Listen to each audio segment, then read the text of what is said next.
Hi, my name is Jennifer Swartz. I am a wife, a mother, and an educator. I love adventure and traveling to explore new people, places, and cultures. I am passionate about lifelong learning, growing, and serving. This passion flows into my professional career.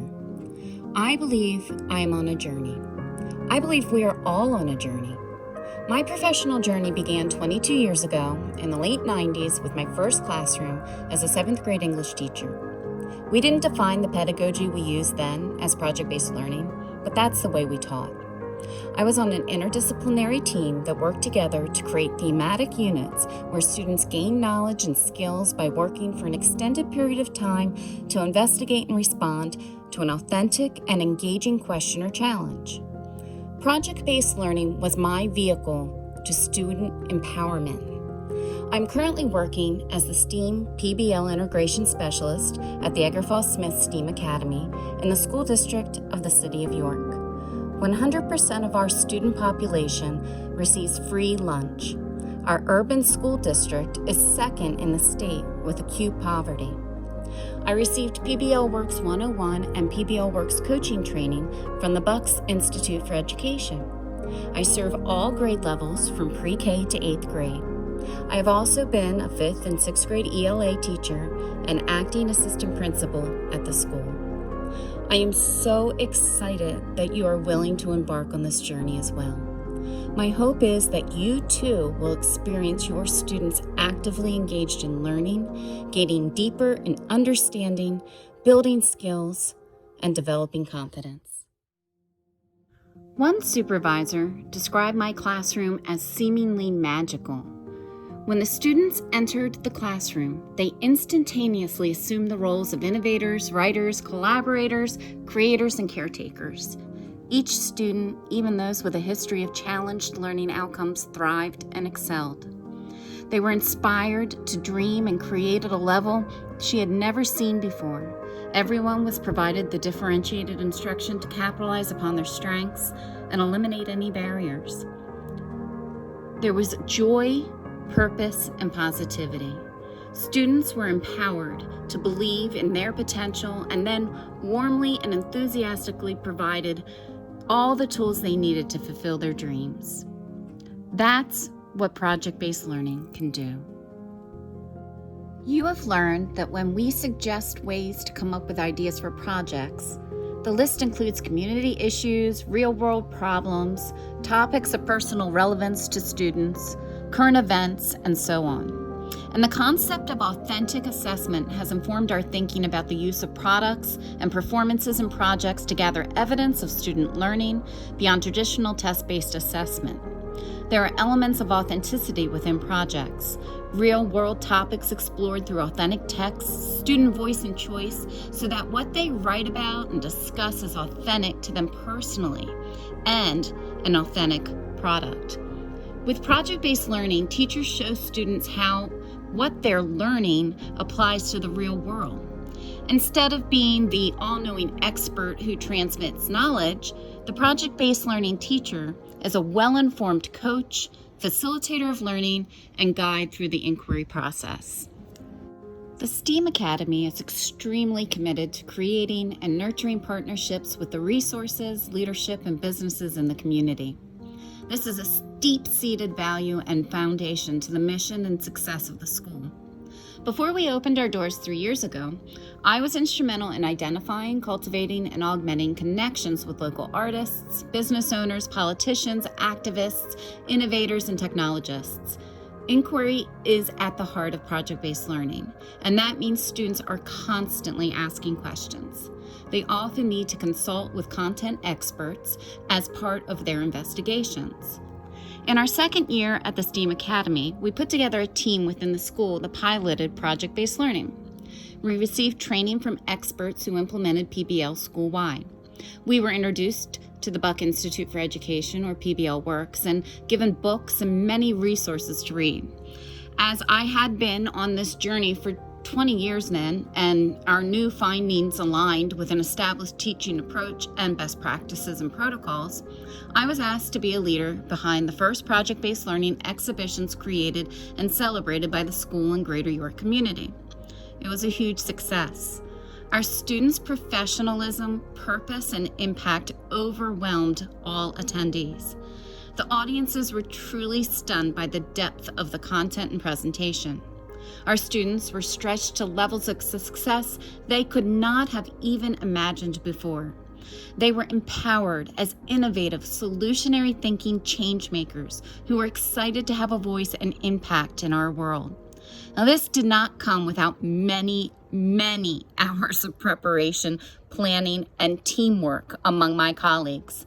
We came across road bumps, and we relied heavily on each other's strengths and talents to move forward. We took our time, and we made sure reflection was a fluid and continuous process for both us and our students. I'm going to conclude with a video that summarizes our project-based learning process. It is from our PBL unit titled Conflict and Change. We started our entry event with a field trip to Market View Arts Gallery in York City and a series of activities with glass-blowing artist Jessica Jane Julius. Jessica is a York City School District graduate, head of the glass department at Temple University, vice president of the World Glass Art Society, and the co-founder of the artist performance group The Burnt Asphalt Family, who produces collaborative participatory works. Her mixed media works have been exhibited nationally, including the Philadelphia Museum of Art, the Museum of American Glass, Pilchuck Gallery, and the Smithsonian Institute. She has a history of exhibiting large-scale installations, objects, and imagery that reflect on the current culture of fear in our society. We are in this culture of fear right now, and it's more prevalent than ever. It's entering our lives in ways that we are not aware of, and it's something that if we aren't addressing it as a culture and as an educator, as a mother, as a person, that it really can control us.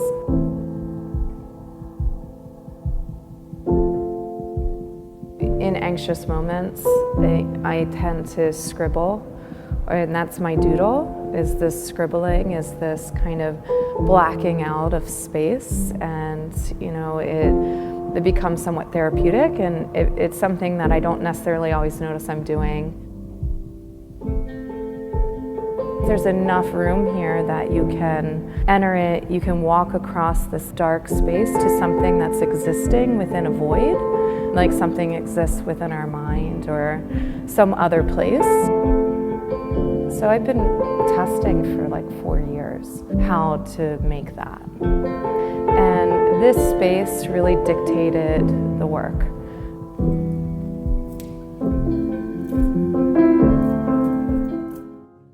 Our students did not know why they were going or what to expect. This was deliberate. The purpose of a launch or entry event is to spark questions and help students be curious about the topic and project. When planning, my team sat down and pulled the non-negotiable standards from all disciplines first. We built our unit around what we knew should be covered. The driving question was, how can we as museum curators impact our community with interactive public service announcements about systemic community issues? Students were given choice and voice on the systemic conflict they wished to explore, and they teamed up with students of similar interests. Sustained inquiry was established by student research and generated questions. We connected our students with local experts such as the York City Chief of Police, community leader and activist Jamil Alexander, the Mayor of York, local businesses such as engineers working on environmental issues, social workers, homeless shelters, human rights activists, news networks, and the list goes on. Our students were removed from traditional teacher lectures and worksheets. They were guided through collaborative teams and given a creative outlet. We utilized and adapted the assessment rubrics from PBL Works to scaffold our students' learning on collaboration, critical thinking, presentation, creativity, and innovation. This helped when dealing with conflict in groups. Students felt so empowered we had very few absences or discipline issues, as they didn't want to miss a day. Students were given the Wolf Gallery space in Market View Arts to showcase and present their final work during York City's first Friday evening out. They became curators of the same gallery space where their entry event took place. This location was centrally located. Students presented that evening to over 300 people and received a piece showcasing the event by the news station experts they actually interviewed. We still have a long road ahead of us. Not every project is going to be successful. Flexibility and patience are necessary. My hope is that this 5-minute video will inspire you to see the value in project-based learning and continue on your project-based learning journey.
investigating and reporting back to our school about conflict and change in our community. What is your position here at ABC News? So I am a news anchor for the morning news and the news at noon, as you just saw. That's very cool. Can you tell us more about what you do? So my job is basically I write news and I report news. And so I come in early in the morning and I go through all the different scripts, and as you turn on the morning when you wake up, and I'm there telling you all the different news throughout the day, all around the community. So I do that in the morning and I do that in the afternoon. That's pretty cool. How do you think your job connects to discussing conflict and change in our community?